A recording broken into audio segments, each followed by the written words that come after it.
Hai, apa kabar kalian semua? Aku doakan kalian semua selalu sehat dan selalu bahagia. Episode ini diawali dengan kemesraan antara Dongju juga Hana. Dongju yang hendak pergi ditahan oleh Hana dan Hana mengajaknya tinggal bersama. 동주, 나 먼저 간다. Keesokan harinya, tim Letnan Go menjadi contoh publik di depan anak-anak karena itu keputusan dari komisaris, mereka semua sedikit terganggu dengan kenakalan anak-anak. 이런 거 언제까지 해야 되는 거야? 청장이 Sedangkan Dongju mengambil hati komisaris dengan memijatnya. Dengan begitu Dongju hanya dihukum 1 bulan. 특별하게 한번 봐주니까 Dongju menemui semua rekannya dan semua rekannya sangat berterima kasih padanya. Lalu Letnan Go juga timnya merencanakan sesuatu untuk mengungkap kasus narkoboy tetapi Dongju sangat tidak fokus karena teringat kejadian semalam. Lantas Hana mengajaknya berbicara berdua. Hana ingin Dongju membedakan masalah pribadi dengan pekerjaan. Dongju membawa semua barang-barangnya dan akan pindah ke rumah Hana. Sedangkan Inarko membaca buku puisi milik Dongju. 설레게. 진짜 설레는 걸 못 봐. Semua rekan Pak Min sangat khawatir karena belum juga mereka bisa mendapatkan narkoboy sesuai kesepakatan tetapi Pak Min sudah menyiapkan semua itu dan bahan itu masih ada di pengangkutan barang. Barang itu secepatnya akan segera dikirim sesuai rencana. Sedangkan tim Letnan Go sedang merencanakan akan mencari jejak narkoboy dari Pak Min. Lalu Dahyang datang dan memberitahu kasus penembakan di gudang korbannya adalah elang botak tetapi elang botak yang tertembak tidak ada di lokasi kejadian. Sontak Letnan Go juga timnya terkejut. Dan Sersan Kim mendapat informasi kalau ada bahan narkoboy yang akan dikirim dan bahan itu masih ada di pelabuhan.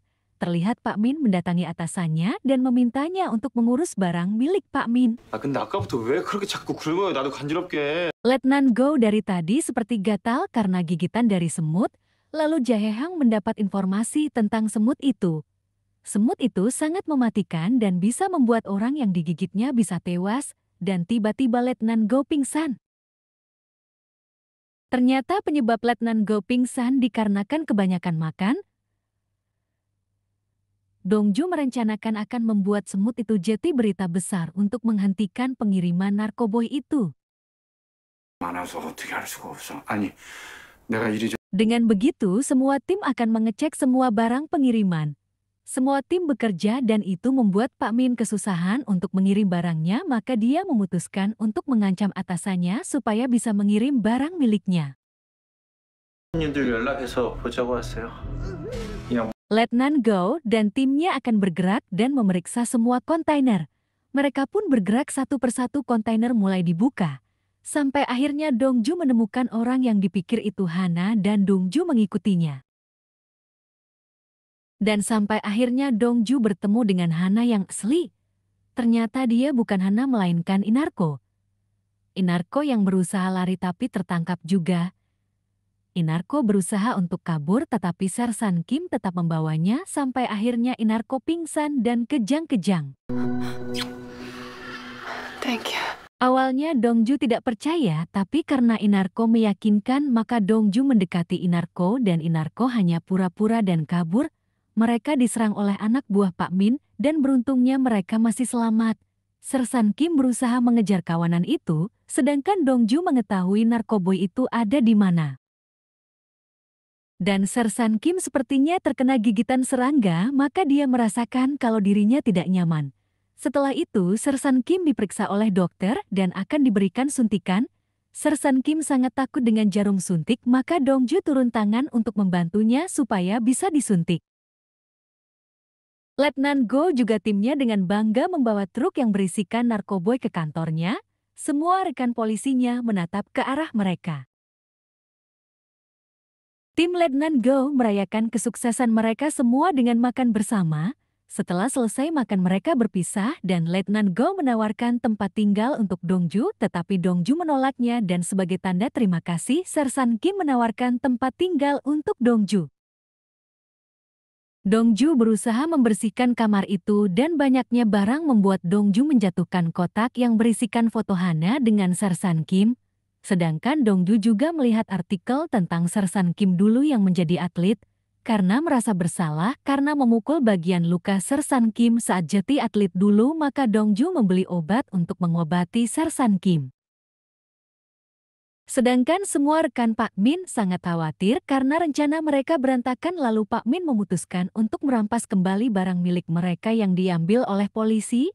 Tiba-tiba ada bunyi terdengar dari mobil, maka mereka mengecek, ternyata itu elang botak yang waktu itu tidak jadi dihabisi oleh Leo karena Leo mendapat telepon dari mamanya. Pak Min kesal dengan elang botak. Karena elang botak berbohong dan bilang tidak mendengar apapun, maka Pak Min menusuk kakinya. Keesokan harinya tim dari Letnan bersiap untuk membawa barang narkoboy itu ke ruangan barang bukti, tetapi tiba-tiba Letnan Go mendapat kabar tentang elang botak. Maka Letnan Go menemui elang botak dan mencari informasi. Elang botak mengatakan apa yang dia dengar saat berada di tempat Pak Min. Setiap kata demi kata dia ceritakan semuanya. Kini Letnan Go juga Dongju mengerti rencana dari Pak Min. 사는 시위 때문에 김경사와 지경정 쪽에 최소 Jae Hang memberitahu kalau ada demo di balai kota, maka tim polisi yang mengawal Hana dan kontainer itu cuma sedikit dan itu perintah dari komisaris karena sebelumnya komisaris mendapat telepon dari wali kota. Ternyata ini semua rencana dari Pak Min. Letnan Go juga Dongju mengkhawatirkan Hana dan Sersan Kim. Ternyata elang botak memang disuruh Pak Min melaporkan informasi tentangnya. Sedangkan Jae Hong akan membawa rekan-rekan polisinya. Bahkan Letnan Go meminta bantuan polisi dari tempat lain. Kini Leo dan anak buahnya akan beraksi dan terowongan pun ditutup. Kini mereka mulai melancarkan aksinya.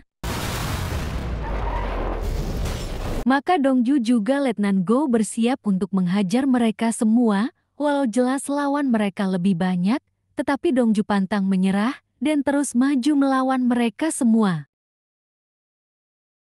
Bahkan Jae Hong yang menuju ke lokasi mobilnya ditabrak oleh anak buah Pak Min. Tim Letnan Go berusaha sekuat tenaga melawan para penjahat yang menghalangi mereka semua. Walau mereka sangat kesulitan terhadap serangan itu, tetapi mereka berusaha untuk tetap berdiri pada diri mereka sendiri, dan kini tidak ada yang bisa mereka andalkan kecuali diri sendiri. Rasa takut, rasa lelah, rasa sakit mereka hapus dan mencoba bangkit kembali.